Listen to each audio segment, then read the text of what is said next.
Amaka grew up bent under the weight of questions she couldn't answer, pondering when her life would ever change for the better. From as far back as she could remember, she felt the burden of loss pressing down on her young shoulders. Her parents were gone, and the home she once knew was reduced to memories, a bittersweet echo of laughter and warmth that no longer existed. Her father, a hard-working farmer, had met his end tragically while climbing a palm tree. He had been harvesting palm fruits to sell at the market when his foot slipped. The fall was fatal, and his death sent shockwaves through their small community. The news of her father's passing reached her mother, who was heavily pregnant at the time. The shock and grief were too much for her fragile body to bear. That night she went into labor prematurely. Despite the desperate efforts of the village midwives, both her mother and the baby Amaka's only sibling did not survive. Amaka, barely 5 years old, became an orphan overnight. Left with nothing but the clothes on her back and the pity of her neighbours, she was taken in by her uncle, Mr. Aid, a man she barely knew. He lived in a faraway town, and though he promised to care for her, Amaka couldn't help but feel like an outsider in his home. Each day, she wondered if this was all her life would ever be, an endless cycle of grief, uncertainty, and silent questions that no one seemed to have the answers to. Her uncle's wife, Auntie Bola, seemed to carry a special resentment for Amaka, one that burned brighter as the years went by. From the moment she arrived, it was as if Amaka's presence in their home was a burden too heavy for Bola to bear. The little girl was immediately thrust into a life of servitude, one that even the adults around her would have found grueling. While Mr. Kohler's children laughed, played, and ran carefree around the compound, Amaka was bent over pots and pans, scrubbing tirelessly until her small hands ached. She swept the floors before dawn, washed piles of clothes under the hot sun, and prepared the meals she was often the last to eat. In the stillness of the late hours, long after everyone else had gone to bed, Amaka could still be found at the back of the house, a basin of soapy water before her, and a mountain of clothes waiting to be by. The cold air bit at her fingers, but the real pain came from the cracks and blisters on her hands that carried the evidence of a childhood stolen by relentless work. Her own childhood seemed like a distant dream. Amaka didn't play, didn't laugh, and barely spoke unless spoken to. She had no time to read or learn, even though she longed to go to school like Mr. Kohler's children. Instead, her days blurred into one another, a never-ending cycle of chores and exhaustion. She often sat under the stars after finishing her tasks, her body aching and her eyes heavy with unshed tears. "When will this end?" she would whisper to herself, but the stars, like the rest of the world, remained silent. Amaka, now 15, had spent the last 10 years of her life coming to terms with one harsh reality. There was no one to complain to, no savior to ease her pain. Her cries would echo in her mind, swallowed by the silence of a household that refused to see her suffering. The house was full of older children, but none of them lifted a finger to help her. If anything, they only added to her burden. Amaka was everything they needed her to be: a cook, a cleaner, a scapegoat. She was everywhere, at all times, meeting every demand while they watched indifferently. Her uncle, Mr. Kohler, wasn't any better. Though he claimed to have taken Amaka in out of love and duty, his actions said otherwise. At every slight provocation, he would lash out at her. His heavy hand left bruises on her skin and scars in her heart. But for his children, it was the opposite.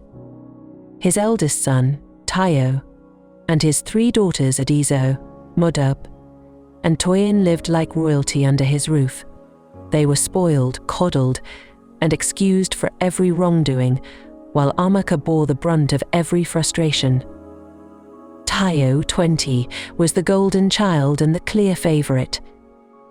As the eldest, he was given special privileges and had a commanding presence in the household. He rarely spoke to Amaka except to bark orders or criticise her work, and his father held him up as the family's pride. Adesiwa, 18, was vain and dismissive, constantly preoccupied with her appearance and social life. Modupe, 16, enjoyed bossing Amaka around, treating her as little more than a personal servant.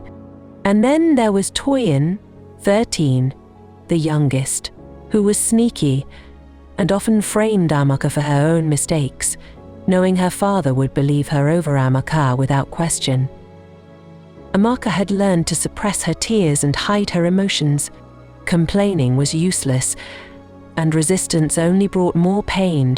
She wondered how long she could endure this life, where love was reserved for others, and cruelty was her constant companion. One hot afternoon, the sun blazed mercilessly over the small compound, its heat radiating off the earth. Amaka, drenched in sweat, juggled between tasks, desperately trying to finish her chores. She knew that if she didn't complete them before everyone returned, she'd face another round of scolding or worse. At the back of the house, surrounded by buckets and basins, she scrubbed the pile of dirty, pale clothes that had been left for her. Her hands, rough from years of hard labor, worked tirelessly as she hummed softly to distract herself from the ache in her arms. The faint rustling of leaves and chirping of birds was the only company she had in the stillness of the afternoon. She hadn't heard anyone approach. Lost in her thoughts and the rhythm of her scrubbing, she didn't notice the faint sound of footsteps behind her.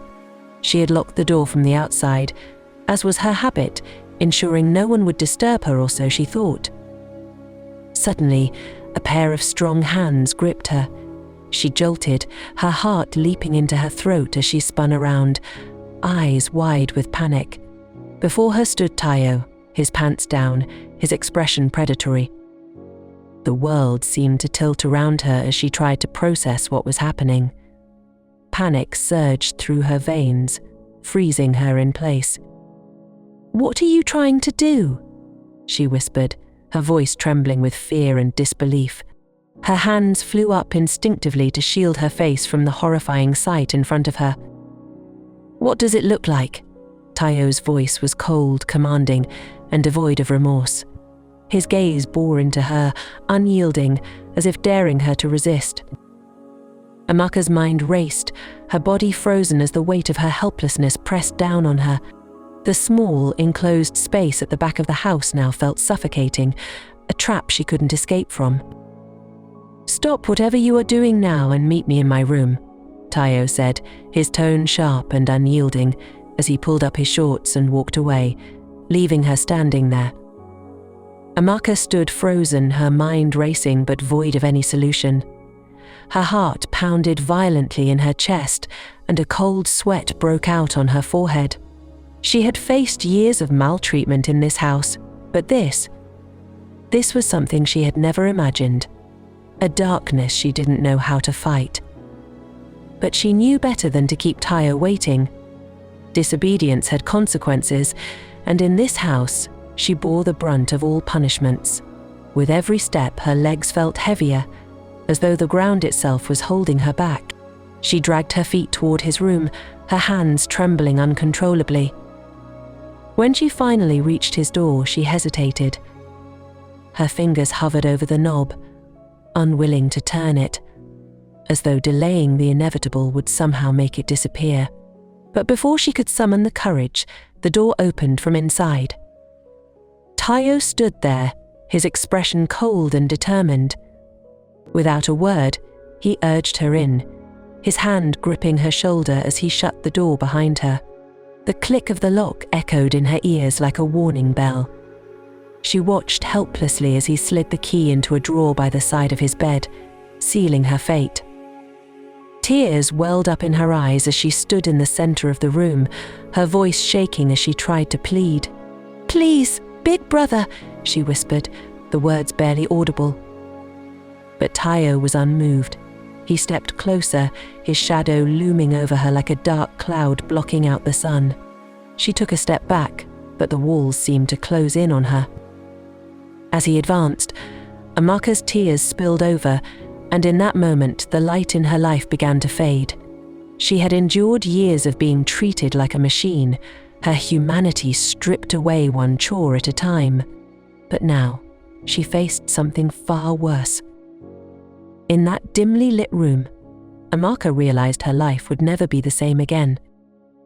Being taken advantage of, whether emotionally or physically, is a devastating experience, something no one should ever endure. As Amaka stumbled out of Tayo's room, her steps were unsteady, her legs barely supporting her weight. Her clothes were disheveled, her body a mess, and her soul shattered into pieces too small to ever gather. She didn't stop to think, didn't stop to feel, she just moved, guided by instinct and a desperate need to escape. She headed straight for the bathroom, shutting the door behind her, as though it could somehow lock out the memory of what had just happened. Her trembling hands turned on the shower, the cold water pouring over her like needles against her skin. She stood there, unmoving, as the water drenched her, her tears mingling with the steady stream. No one should ever hear of this. Do you understand? Tayo's commanding voice echoed in her mind, louder than the rushing water. The fear he instilled in her was as suffocating as the heat in the air, wrapping around her chest like a vice.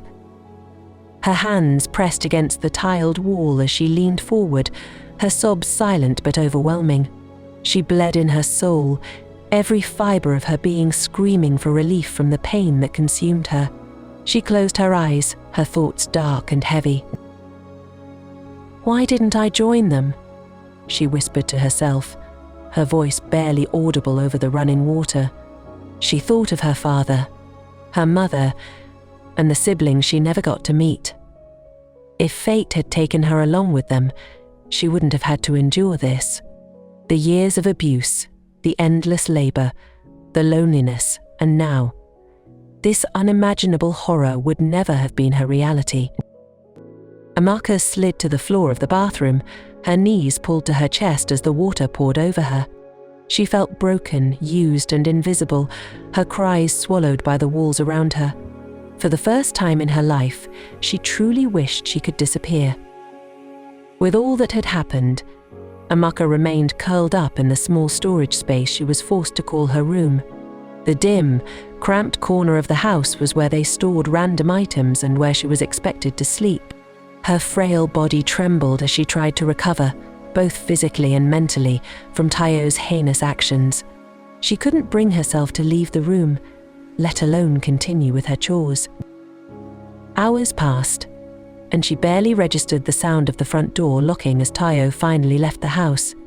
The echo of his satisfaction left a bitter aftertaste in the air. Amaka lay there, unmoving, her tears long dried, though the pain in her chest still burned. By 5 p.m. Tayo returned home, bringing his sisters and brother one after the other from their various activities. The house began to buzz with their usual chatter and demands.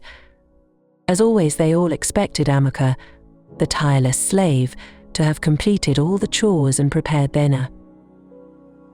By 7 p.m, Auntie Bola and Mr. Kola arrived home, refreshed themselves, and headed to the dining room. The children sat in the sitting room watching a movie, eagerly waiting for dinner to be served.